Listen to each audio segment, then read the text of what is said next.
6 juin 1944, les Alliés sont sur le point de débarquer sur les côtes françaises. Depuis 1942, des hommes de l'ombre tentent de tromper les Allemands sur la date et le lieu exact de ce débarquement. Grâce à son génie, un homme seul va réussir à bluffer Hitler et à changer le cours de la guerre. C'est cette histoire que nous allons vous raconter.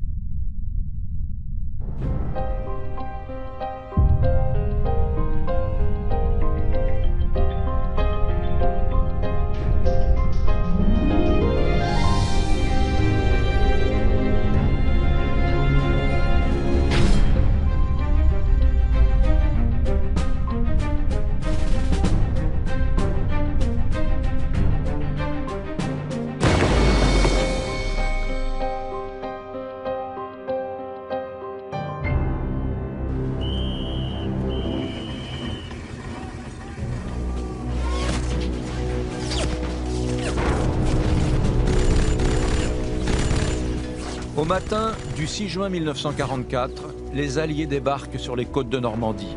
Ils brisent le mur de l'Atlantique tenu par les nazis. C'est le plus grand débarquement de toute l'histoire. Et c'est aussi le jour J qui marque le début de la bataille de Normandie et de la libération de la France, puis de l'Europe. Hitler était convaincu que le débarquement en Normandie était une feinte. Le succès du débarquement a été facilité par une incroyable campagne de désinformation qui a trompé Adolf Hitler sur le lieu même de l'intervention alliée. Même Erwin Rommel est tombé dans le piège tendu par les Alliés. Le commandant en chef des forces allemandes, basé en Normandie, est à Berlin lorsque l'armée de la libération prend l'assaut des côtes françaises. Mais au-delà de cet intox orchestré par les Anglais et par les Américains, un homme, engagé par les services secrets britanniques, a fait basculer l'histoire par son génie stratégique. Cet homme travaillait à la fois pour le renseignement allemand et en secret pour les services britanniques. Et grâce à une initiative extraordinaire, cet homme va brouiller les pistes et affaiblir la défense allemande en Normandie. C'est ce coup de bluff qui va faire basculer la fin de la Seconde Guerre mondiale. Contre Hitler, cet espion aura utilisé la plus puissante de ses armes, son imagination.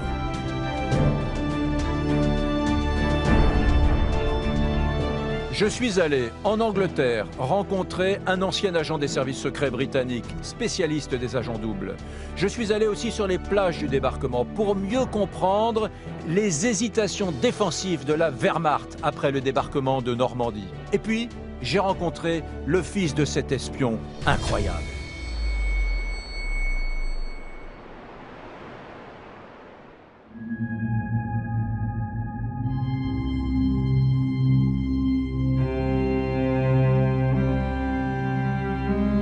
Juin 1944, par les airs et par la mer, 156 000 soldats alliés pénètrent sur le sol de France. C'est le débarquement en Normandie.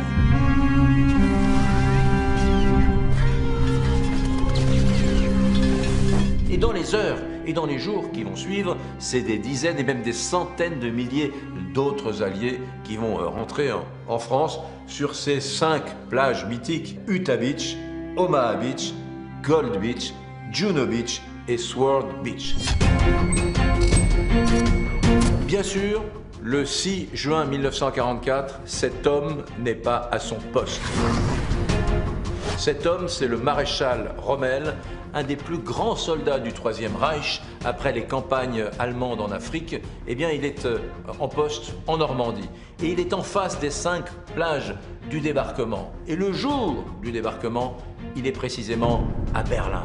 Et quand le chef n'est pas là, quand le patron n'est pas là, son armée répond différemment. Ce qui explique également la mauvaise réaction militaire, stratégique des Allemands, c'est Fortitude.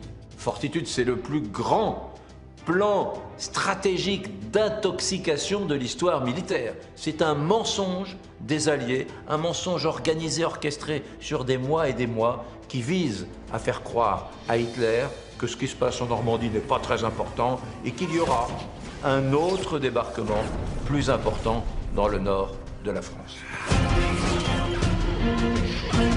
Comment Hitler a pu tomber dans ce panneau-là? On sait aujourd'hui qu'un peu plus au nord, les Allemands disposaient de forces militaires fraîches, d'unités d'élite qui ne se sont pas dirigées vers la Normandie. Alors pourquoi? Eh bien, nous avons découvert dans les grains de sable de l'histoire un élément nouveau, un élément plus fort peut-être que Fortitude et que l'absence de Rommel, un grain de sable qui à lui seul peut nous faire comprendre pourquoi Hitler n'a jamais cru que le débarquement en Normandie était le bon, le vrai débarquement.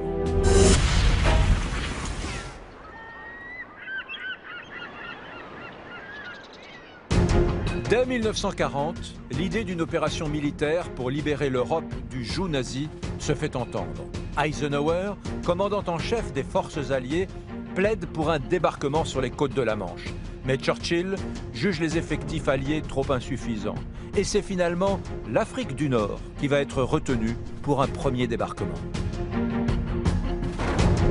Mais déjà, l'idée d'une opération alliée sur les côtes françaises avance dans le plus grand secret.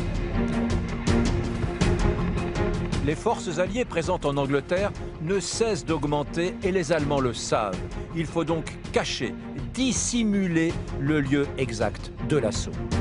C'est dans le sud de l'Angleterre qu'a été conçue la plus grande opération de désinformation de l'histoire.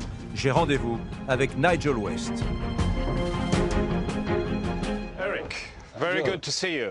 Nice to meet you. You have a good journey? Yes, perfect. Nigel est spécialiste des services secrets et du renseignement britannique.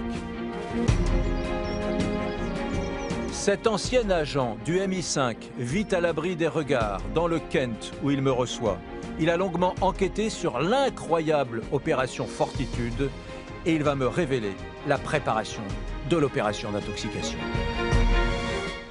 À quel instant, chez les Alliés, chez les Britanniques, va naître l'idée, la possibilité, la réflexion autour d'un débarquement armé sur le continent? In 1942, the Allies decided En 1942, les Alliés décident que le seul moyen de détruire l'Allemagne nazie est de frapper au cœur de Berlin. to strike at the heart of Berlin. That meant Cela nécessite donc un débarquement. although Churchill originally Au départ, Churchill veut lancer l'opération depuis la Grèce, qu'il décrit comme le ventre mou de l'Europe. underbelly of Europe. Mais les Américains, eux, insistent pour que ça soit la France. It had to be France. Un débarquement sur le continent pour repousser l'armée allemande, c'est gigantesque, c'est unique dans l'histoire. Quelles étaient les conditions nécessaires dans l'esprit des Alliés pour que réussisse une telle opération? There was no secrecy about the invasion. Il n'y avait aucun secret sur le débarquement. Le fait que les Alliés s'apprêtaient à débarquer sur le continent n'était pas un secret. C'était même attendu. Ainsi, le seul défi à relever était de créer la surprise. Il était absolument primordial que les Alliés trompent l'ennemi sur le lieu et le moment précis de l'assaut. Donc, les Britanniques vont créer ce mensonge planétaire, Fortitude, qui et quand? Comment est-ce que ça démarre? Avec quel programme? Quelles compétences?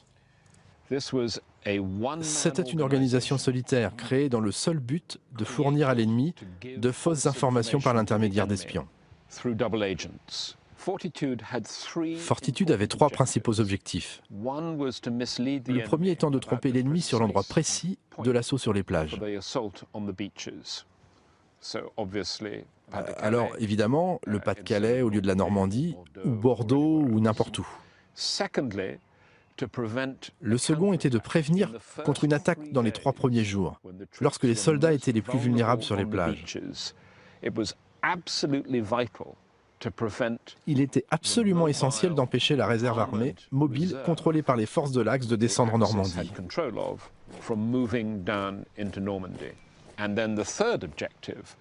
Et puis le troisième objectif, qui s'est poursuivi avec succès jusqu'en septembre 1944,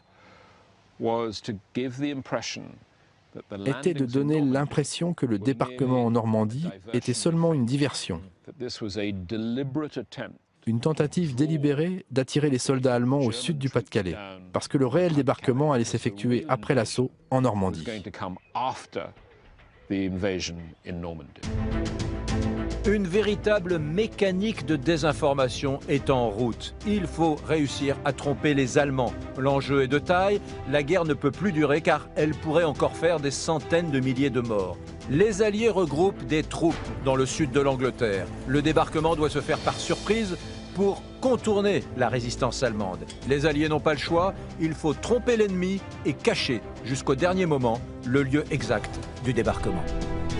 Une incroyable imposture va se mettre en place. L'objectif, faire croire aux nazis que le débarquement va avoir lieu juste en face du Kent, dans le Pas-de-Calais, sur les plages de la mer du Nord, là où la distance maritime entre les côtes françaises et anglaises est la plus réduite. L'idée des Alliés est simple. Il faut retenir le plus longtemps possible les forces allemandes dans le nord de la France pour avoir la supériorité numérique en Normandie. Pour faire croire à cette hypothèse, les Alliés vont inventer l'opération Fortitude. Ils vont même créer une armée fantôme, le FUSAG. Conscients qu'un débarquement allié va avoir lieu en France, les Allemands se préparent. Ils renforcent leur mur de l'Atlantique. C'est un système de fortification sur les côtes de l'Europe occidentale qui vise à empêcher l'invasion des Alliés. Ils mobilisent 450 000 soldats. Bienvenue à Audingan, on est dans le nord de la France, entre Calais et Boulogne. Derrière moi, vous voyez, c'est la mer et juste après, ce sont les côtes anglaises. On est à 35 km à peu près des côtes anglaises et de Douvres. Et on est sur un des 7 blocos les plus importants du mur de l'Atlantique. Olivier Malavergne, bonjour. Bonjour. Elle a un nom, cette armée fantôme? Alors oui, elle a un nom, c'est le FUSAG, qui signifie First US Army Group, donc le premier groupe d'armée américain. Donc quand on dit le premier groupe d'armée, ça nécessite forcément une taille énorme. Cette armée, il faut faire croire aux Allemands qu'elle est très importante, très imposante. On leur fait croire quoi aux Allemands exactement? Alors on leur fait croire qu'on a dans le Kent massé une armée d'1 million d'hommes. Ouais. Ça veut dire une activité radio très intense à l'échelle d'un groupe d'armée, et ça veut dire à la tête un personnage qui peut commander 1 million d'hommes, donc le général Patton en l'occurrence. Alors ça c'est fabuleux. Le général Patton, mais cette fois-ci le vrai, va devenir le patron de cette fausse armée. Alors ça c'est vraiment la carte maîtresse des Alliés, ça crédibilise énormément cette armée fictive. Les Allemands, bien sûr, connaissent Patton. Il jouit d'une telle aura que les Allemands ne peuvent se dire que si Patton est à la tête de cette armée, ça veut dire qu'elle a un rôle stratégique, que c'est important, et qu'on ne le met pas là pour jouer un rôle secondaire.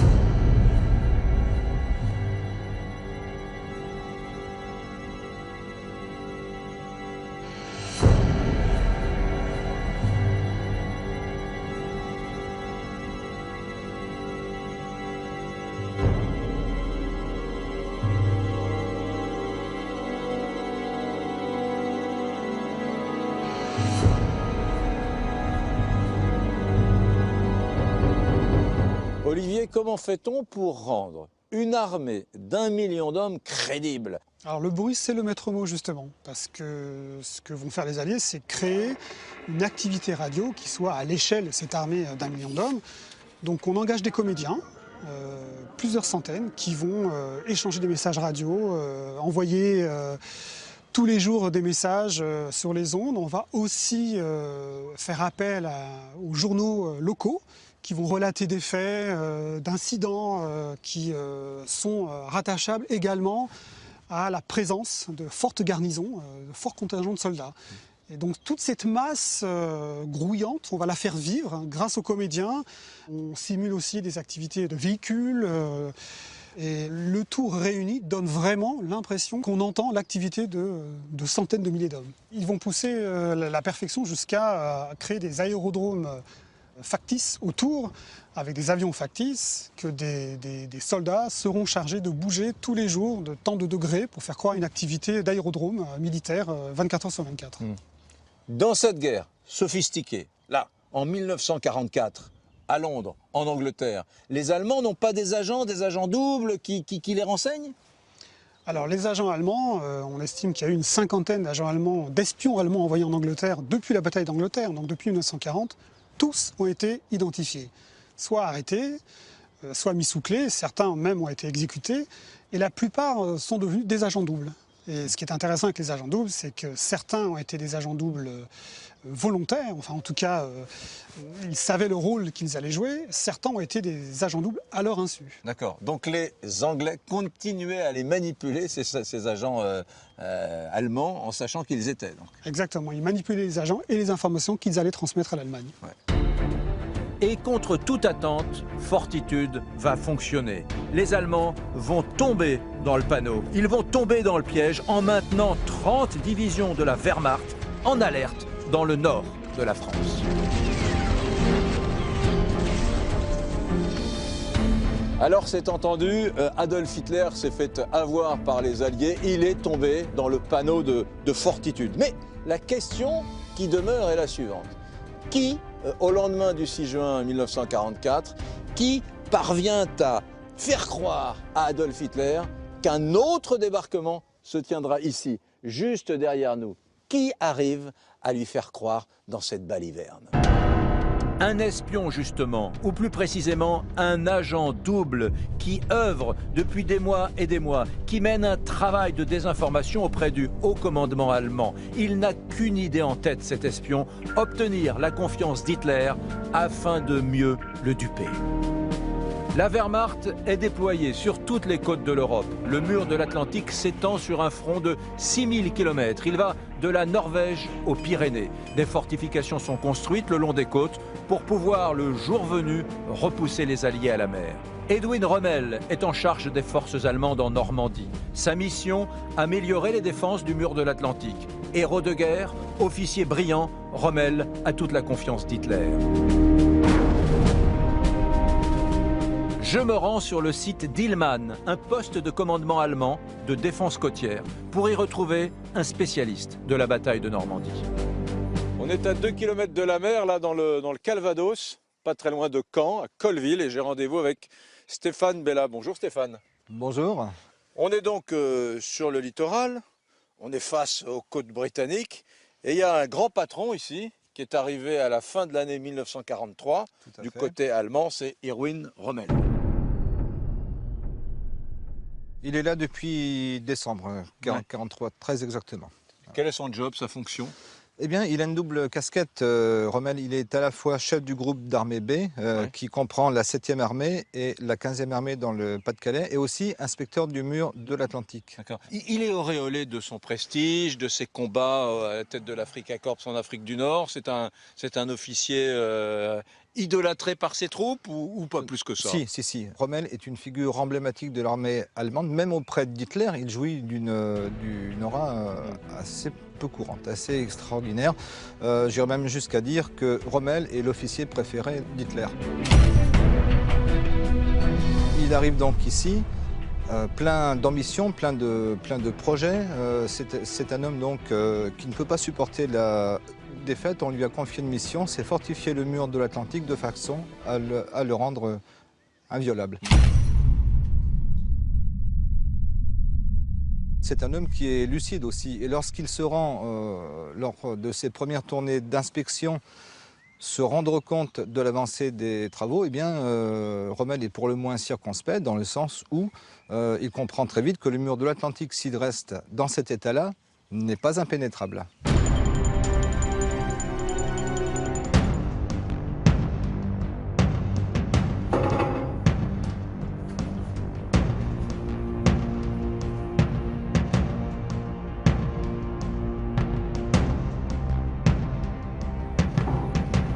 Il y a un état de conservation absolument incroyable, hein. Incroyable.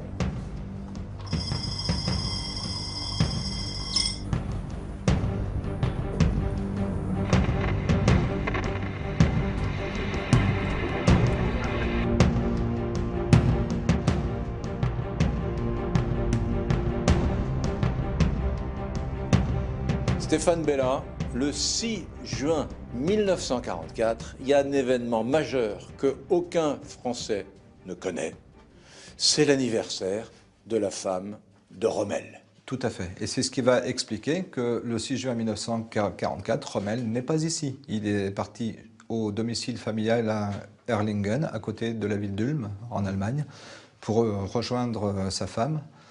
Il est même parti avec une paire de chaussures qu'il a fait faire sur Paris. Il part de La Roche-Guyon le 5, très tôt, jusqu'à Erlingen. Voilà.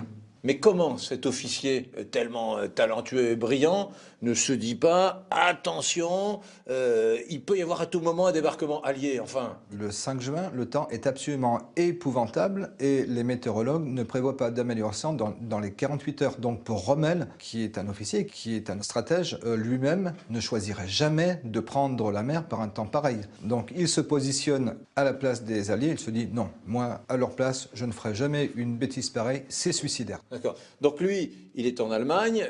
Il passe combien de nuits, de jours auprès de sa femme pour cet anniversaire? Eh bien, il va arriver le 5 dans la journée et très tôt, dans la nuit du 5 au 6, son chef d'état-major, Speidel, va lui téléphoner en lui disant qu'il se passe des choses vraiment curieuses. En ce moment, sur la bande littorale, il y a des détonations, il y a des rafales d'armes. On signale des parachutistes. Rommel attend un peu, demandant à Speidel de se renseigner un petit peu plus en amont. Ce que Speidel va faire, il lui retéléphone 1h30 plus tard en lui disant « Écoutez, maréchal, je crois que ça y est ».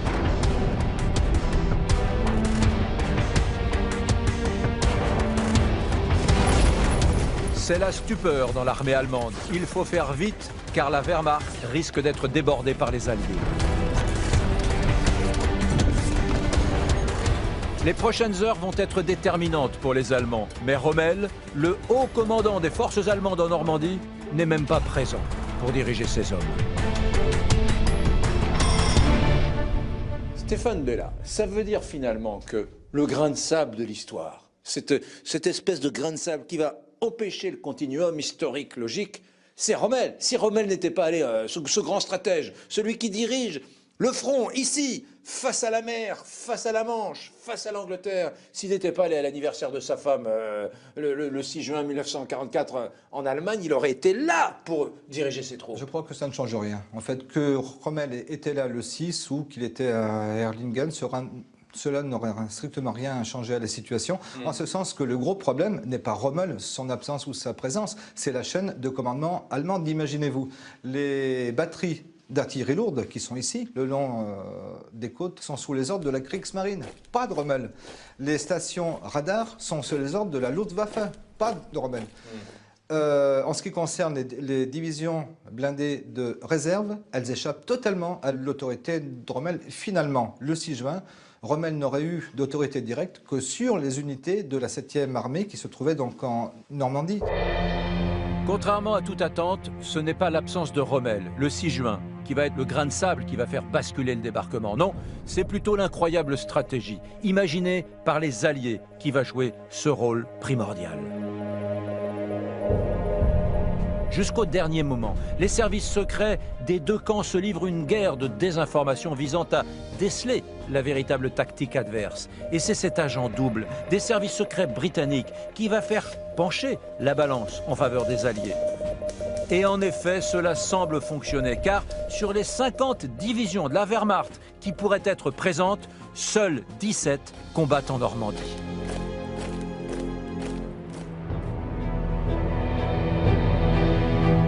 Et c'est à peine croyable, le reste des troupes allemandes attend, dans le nord, un débarquement qui n'arrivera jamais. De l'autre côté de la Manche, ce sont 200 000 hommes qui se préparent, eux, à débarquer. Ce coup de poker des Alliés a aussi été favorisé par un aléa météorologique. C'est peut-être une erreur de prévision météo qui va donner un coup d'avance aux Américains et faire basculer l'histoire. Mais quels étaient les moyens météorologiques des différentes forces? Quel rôle la météo a-t-elle joué dans la réussite du débarquement en Normandie? J'ai rendez-vous avec Marc Laurenceau, spécialiste du D-Day, dans le cimetière américain de Colville-sur-Mer, juste au-dessus d'Omaha Beach. Est-ce qu'en 1944, l'élément météorologique est aussi important et aussi maîtrisé qu'aujourd'hui dans la guerre moderne? Il est particulièrement important dans la mesure où, hier comme aujourd'hui, vous avez beau préparer une opération de la manière la plus minutieuse qui soit, le seul paramètre que vous ne pouvez pas prévoir, c'est la météo. Alors, est-ce que les Britanniques choisissent la date du 6 juin sur le plan météorologique? Est-ce qu'il y a quelqu'un qui dit il faut que ce soit le 6 juin parce qu'il y a une conjonction intéressante sur le plan de la météo? Alors pour cela, les Alliés définissent 3 facteurs majeurs pour réussir un débarquement. Il leur faut une pleine lune pour les opérations de nuit, pour que les pilotes par exemple puissent s'orienter, notamment les planeurs. Ouais. Il leur faut un plafond assez élevé de nuages pour que l'armée de l'air puisse appuyer les troupes au sol. Et enfin, il leur faut une combinaison de la marée et de l'horaire de l'assaut. Il faut que la marée soit la plus basse possible, de manière à ce que les obstacles que les Allemands ont mis sur les plages soient dégagés et que les marins puissent accompagner les troupes au plus près sans se faire détruire. Et alors donc, le jour idéal, c'est le 6 juin? C'est le 6 juin. Alors c'est une fenêtre qui va du 4 au 6 juin 1944. Du 4 au 6 juin, c'est bon pour eux. C'est bon. Ouais. Autre combinaison, à peu près 10 jours plus tard, entre le 19 et le 20 juin 1944. Ouais. Si ce n'est pas bon, il faut repousser quasiment jusqu'en septembre pour trouver d'autres conditions favorables. Expliquez-moi, pourquoi les services météo de l'armée allemande ne voient pas à un moment donné que sur la côte française, il y a une conjonction météo favorable quand même? Alors, eux, il faut bien prendre en compte qu'ils surveillent du Pays Basque jusqu'à la Norvège, tout le long du mur de l'Atlantique. Et donc, évidemment, ils surveillent tous les paramètres météo en s'attendant à un potentiel débarquement dans ces secteurs. Les Alliés, quant à eux, se concentrent uniquement sur la Manche et la Normandie. Et donc, ils peuvent avoir des informations plus détaillées, plus conséquentes, parce qu'ils savent où est-ce qu'ils vont attaquer. Les Allemands, eux, sont dans l'expectative.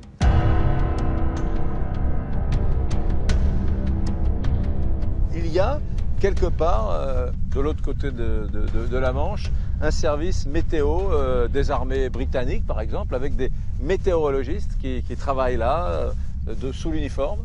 Exactement. Alors, c'est un service météo qui est directement rattaché au commandement d'Eisenhower, qui supervise toutes les troupes alliées en Europe et qui prépare au vers l'ordre. C'est un ensemble de techniciens et ces personnes vont apporter des données très fines à Eisenhower qui va leur faire entièrement confiance dans la décision de la date.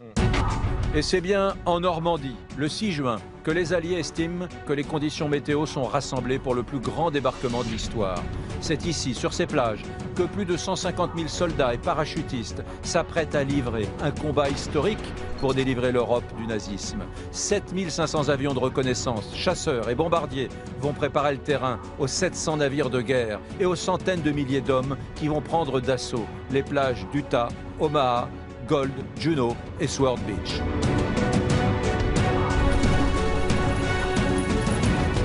La surprise est totale côté allemand, mais Hitler a des troupes en réserve dans toute la France et il peut retourner la situation si le haut commandement prend très vite les bonnes décisions.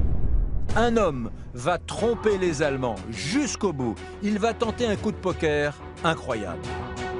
Malgré cela, les Alliés vont connaître des pertes considérables en cette première journée de débarquement. 2500 victimes pour la seule plage d'Omaha Beach.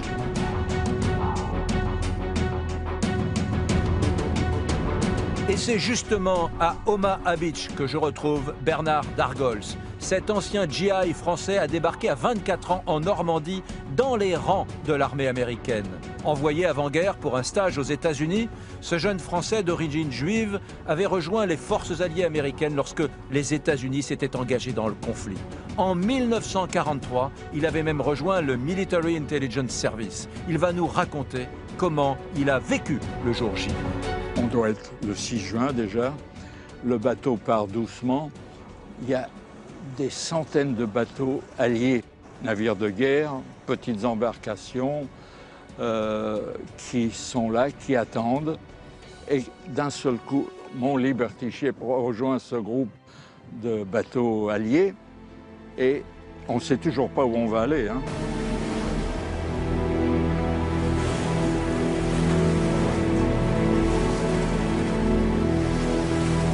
Sur le Liberty Ship, j'apprends qu'on va débarquer à Omaha Beach, le nom de code d'une plage,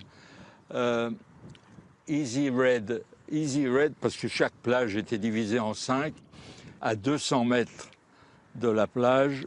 On nous fait descendre en vitesse du bateau par une échelle de corde d'un côté du bateau pour entrer dans un landing craft, véhicule and personnel, une barge de débarquement pour véhicules et personnel.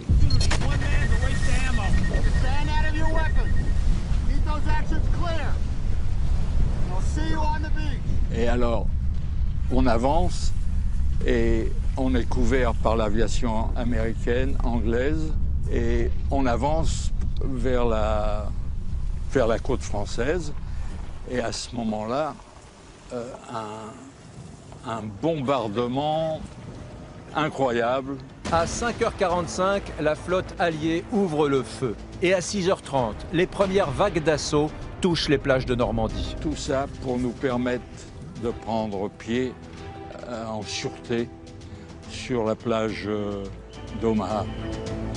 Du fait des bombardements qui s'avèrent inefficaces, les troupes américaines sont littéralement clouées sur la plage d'Omaha Beach. Le commandement pense même abandonner la plage. Et il faut toute la détermination et l'héroïsme des GI pour renverser la situation en prenant à revers les défenses allemandes. Vous débarquez donc sur cette plage un peu plus loin. Un peu plus loin.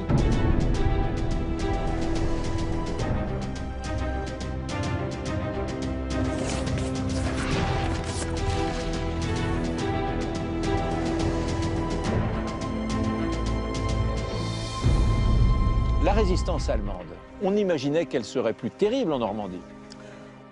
Eh bien, ça nous a permis de mieux rentrer en France, en Normandie, avec moins de troupes ennemies devant nous, le temps qui rameute la division d'Asreich de Bordeaux, le long de la côte française.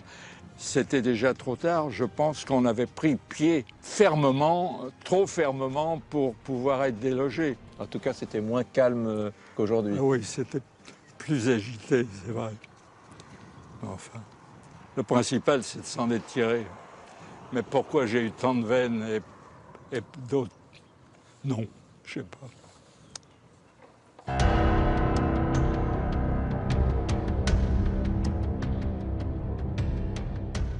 Les Alliés ont débarqué sur les plages de Normandie. L'opération Overlord est un succès. Grâce à Fortitude, les Allemands ont été bernés. Ils ne s'attendaient pas à un assaut sur les côtes normandes. À tel point que le commandant en chef, Erwin Rommel, était absent le jour J.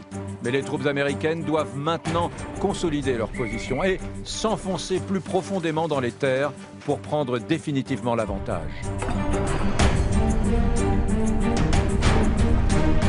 Ils vont être aidés par l'action étonnante d'agents doubles qui vont faire basculer le cours de la guerre. Un de ces hommes en particulier va prendre une initiative étonnante qui va permettre aux Alliés de conserver le coup d'avance gagné sur l'armée allemande.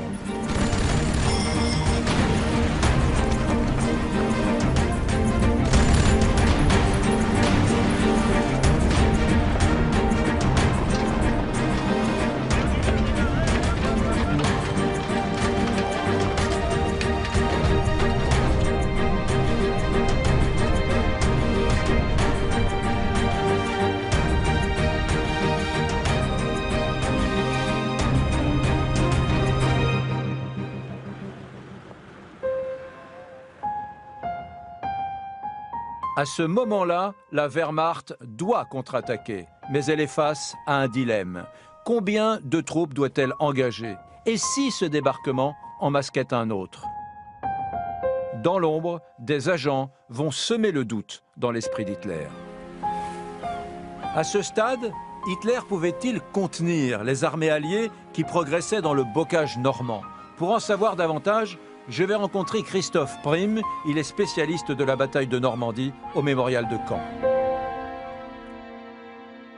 Comment l'armée allemande, le commandement allemand réagissent au soir du 6 juin et dans les jours qui suivent?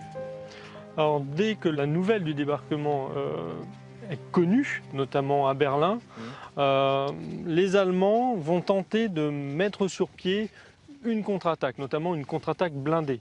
C'est ce qu'ils avaient fait notamment en Sicile en juillet 1943, mais aussi à Anzio, où les blindés allemands étaient sur le point presque de rejeter les troupes alliées à la mer. Donc ils vont devoir acheminer en urgence des divisions blindées, mais ils vont perdre de précieuses heures pour le faire, tout simplement parce qu'ils ne savent pas véritablement si ce débarquement est le débarquement décisif, le seul et unique.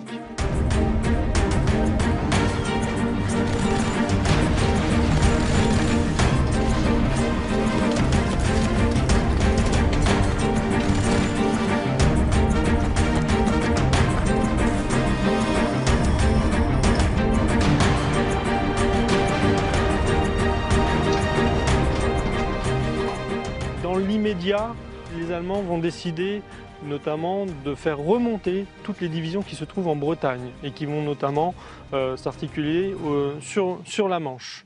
Mais le plus gros des troupes, celles qui auraient pu avoir un impact décisif, ce sont les troupes de la 15e armée, donc celles qui défendent le Nord-Pas-de-Calais. Il faut savoir que ce sont plus de 300 000 hommes.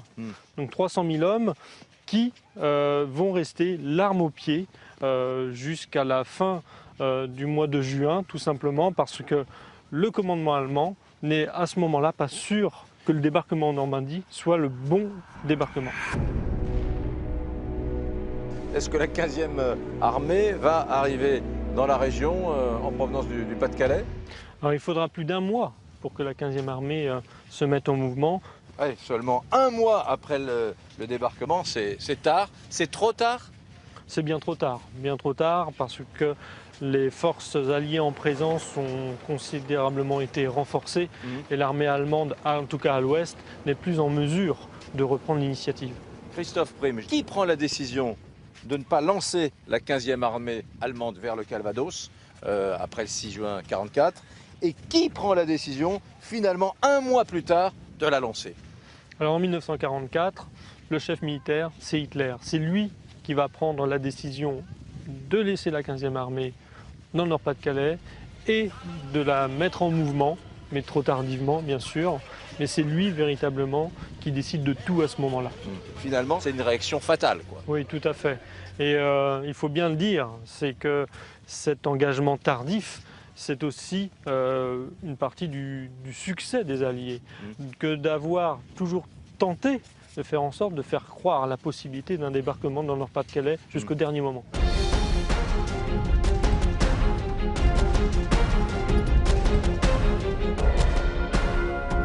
Le commandement allemand tombe donc dans le piège tendu par Fortitude. Les Alliés ont un coup d'avance, ils ont pu débarquer et ils commencent à s'enfoncer dans le territoire français. Les nazis sont persuadés que le véritable débarquement, lui, aura lieu plus tard, dans le Pas-de-Calais. La supercherie a fonctionné, à tel point que Rommel est en permission le matin du 6 juin, en route vers l'Allemagne, et qu'Hitler, lui, s'obstine à maintenir son important dispositif dans le nord de la France. Je veux malgré tout comprendre ce qui a pu maintenir dans l'erreur Hitler aussi longtemps. Lors de mon enquête, j'ai appris que les agents doubles ont eu un rôle primordial. Alors, je retourne voir Nigel West pour essayer de comprendre le grain de sable qui a rendu possible cette opération. Nigel, je suis revenu vous voir ici, dans le Kent, chez vous, parce qu'il y a une chose que je ne comprends pas. Hitler s'est fait avoir. Il s'est fait avoir, il a cru que le débarquement aurait lieu dans le nord, il a eu lieu en Normandie. Mais pourquoi est-ce que le lendemain du débarquement, le 7 juin, pourquoi est-ce qu'il continue à croire, dur comme fer, qu'il y aura un autre débarquement dans le nord dans les prochaines semaines, alors qu'il s'est fait avoir, alors qu'il faut réagir, alors qu'il faut envoyer ses soldats dans le Calvados et dans la Manche? Hitler était convaincu que le débarquement en Normandie était une feinte. La raison pour cela, c'est qu'on l'avait prévenu de l'invasion le 5 juin. Il a été informé de cela par son meilleur agent en Angleterre, du nom de code Alaric.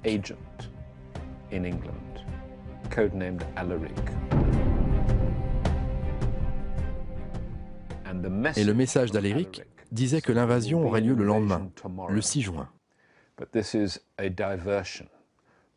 alors que le véritable débarquement n'interviendrait que 15 jours plus tard, dans le Pas-de-Calais.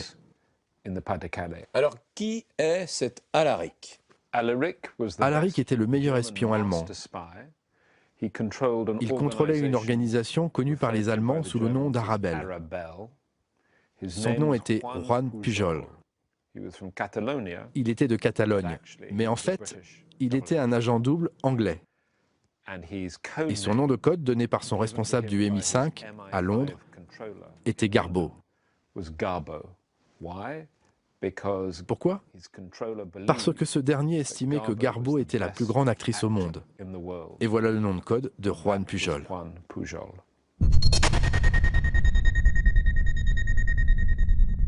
Alors, comment travaillait Garbo? Garbo était une humble personne. Éleveur de poulets, originaire de Catalogne. Mais son expérience durant la Seconde Guerre civile espagnole l'avait intimement persuadé que les nazis allaient détruire la civilisation. Et donc il était déterminé à faire en sorte que ce qui s'était passé en Espagne ne puisse frapper le reste de l'Europe. C'est pour cette raison qu'il est parti à Madrid comme volontaire pour soutenir la cause britannique. Mais les Britanniques n'étaient pas intéressés par ses services. Immédiatement, il est allé voir les Allemands pour leur offrir à eux. Et c'est seulement après qu'il fut accepté et entraîné par les Allemands, en leur ayant menti et en leur disant qu'il pouvait aller en Angleterre très facilement parce qu'il avait un passeport espagnol. C'est seulement une fois qu'il a accepté qu'il a commencé à fabriquer des renseignements et à les envoyer aux Allemands. Mais en fait, il n'est pas allé plus loin que Lisbonne. Il n'a même pas atteint l'Angleterre avant 1942. Ainsi, il fabriquait les renseignements depuis Lisbonne, prétendant qu'il était déjà en Angleterre, alors qu'il créait juste un réseau factice.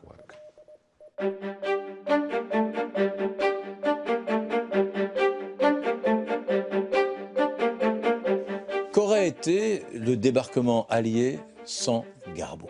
Le rôle joué par Garbo a été incontestablement crucial dans le succès du débarquement. Le jour J, sans cet élément de surprise, il y aurait eu une contre-attaque dans les 3 premiers jours. Les Alliés auraient pu être refoulés par la mer. Je ne suis pas un historien qui demande « et si », mais on peut imaginer que dans l'éventualité d'un désastre en Normandie en 1944, il n'y aurait pas eu d'autres assauts avant l'été 1945. Ainsi, beaucoup de choses auraient pu changer. Par exemple, les Allemands, avec leurs avions à réaction dotés de missiles V2, auraient eu la possibilité de mobiliser leurs ressources ailleurs qu'en France, en les redéployant vers le front russe, et ils auraient éventuellement développé une ogive atomique.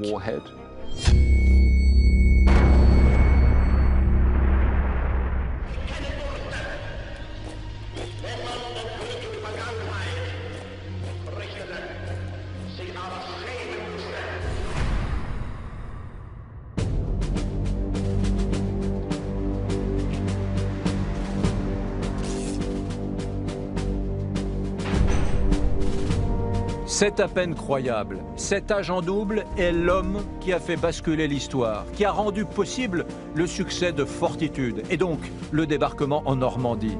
Une tromperie parfaite. L'agent Garbo pour les Anglais et Alaric pour les renseignements allemands sont une seule et même personne. De son bureau de Lisbonne, l'agent double a gagné la confiance d'Hitler en annonçant le 5 juin au soir le débarquement en Normandie.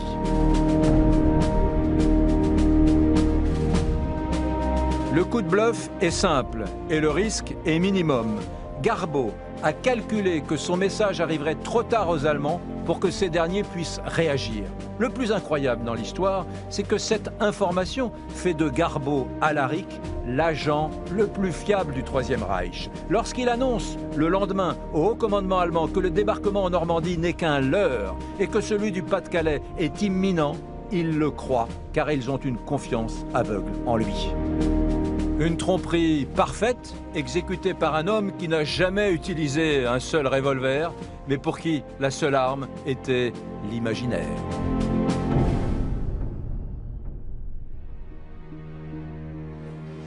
Mais qui était véritablement Garbo, de son vrai nom, Juan Pujol Garcia? J'ai retrouvé son fils, il s'appelle Juan Chrysler. Cet homme donne très peu d'interviews, mais pour les grains de sable de l'histoire, il a accepté de venir me rencontrer à Paris.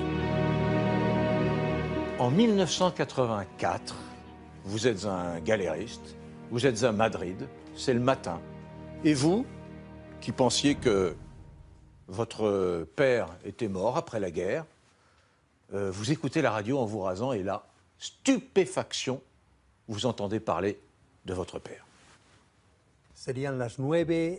J'écoute et puis j'entends un célèbre journaliste espagnol dire « J'interromps les programmes pour vous donner une information très importante ». L'espion espagnol qui a permis le débarquement en Normandie en trompant Hitler avec ses messages envoyés à l'état-major allemand est réapparu. Son nom est Juan Pujol Garcia. Quand j'écoute ce nom, je me dis « Mais mon père s'appelle aussi comme ça ».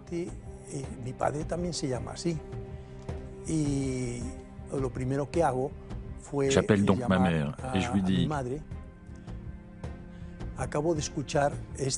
Maman, je viens d'entendre cette nouvelle. Quel est ton avis ?» Elle me répond « Je peux juste te dire que c'est votre père. » Et c'est comme ça que 40 ans plus tard, cet homme retrouve la trace de son père, qui n'est autre que l'agent Garbo. À la fin de la guerre, l'ex-agent du MI5 avait pris la décision de disparaître complètement pour refaire sa vie en Amérique du Sud, supprimant toute trace de son existence. Qui vous a dit que votre père était mort? En fait, personne ne nous l'a dit. Mais l'histoire que l'on connaissait, c'est qu'il était mort. En tout cas, c'est l'explication donnée par le MI5, le service d'intelligence anglais. Il était mort, et c'est la seule version que nous connaissions.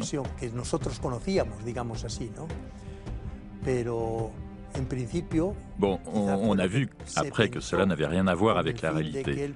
Grâce à cette couverture, ils ont pu chacun refaire leur vie. Et il paraîtrait que cela était un accord entre eux.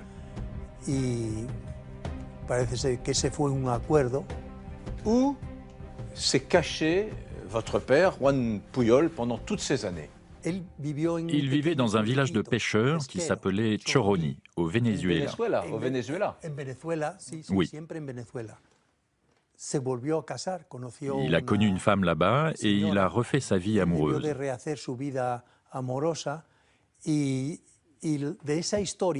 J'ai découvert plus tard que j'avais eu 2 frères au Venezuela.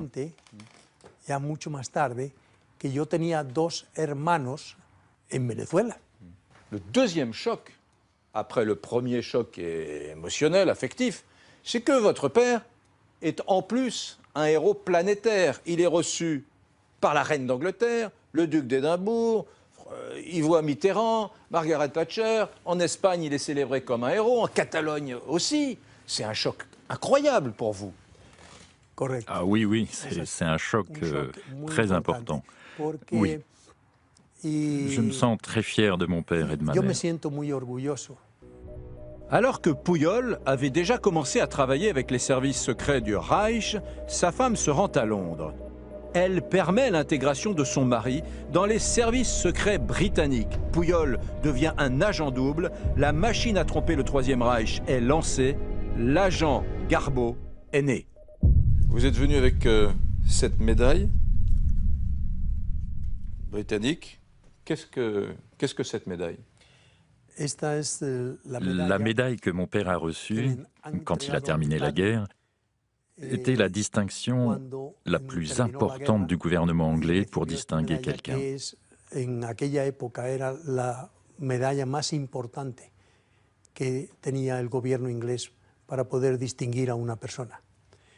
Détail savoureux, votre père, Garbo, a eu les 2 plus belles récompenses allemandes et britanniques.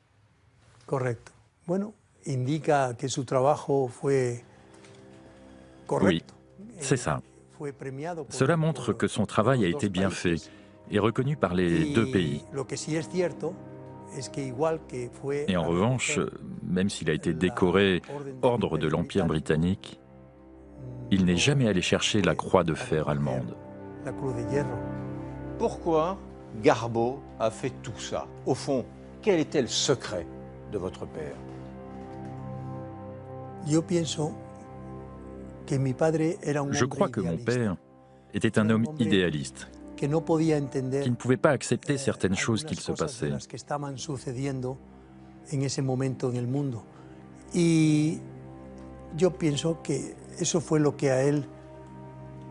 Et je pense que c'est cela qui l'a poussé à faire ce travail.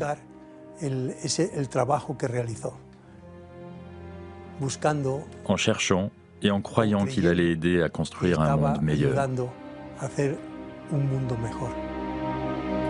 Le geste héroïque de Garbo a été un des tournants de la fin de la Seconde Guerre mondiale. Il a permis le succès de la plus grande opération de désinformation de tous les temps. Grâce à Garbo, les Alliés ont pu limiter la contre-attaque du Troisième Reich, alors que les nazis étaient justement en train de peaufiner de toutes nouvelles armes destructrices qui auraient pu changer l'issue de la guerre. L'opération Fortitude est une des plus grandes duperies de l'histoire. Pourtant, le coût d'une telle opération est énorme. Les bombardements du Pas-de-Calais pour rendre Fortitude crédible ont coûté la vie à plus de 600 civils et des réseaux de résistance ont été sacrifiés. Alors pourquoi Garbo est-il resté un oublié de l'histoire? Sans doute parce que le roman national français, l'histoire écrite après-guerre, fait la part belle à la résistance intérieure, oubliant parfois ces héros qui œuvrèrent de l'autre côté de la Manche. Sans doute aussi parce que Garbo, cet espion facétieux, avait souhaité disparaître, refaire sa vie, loin du tumulte et des honneurs.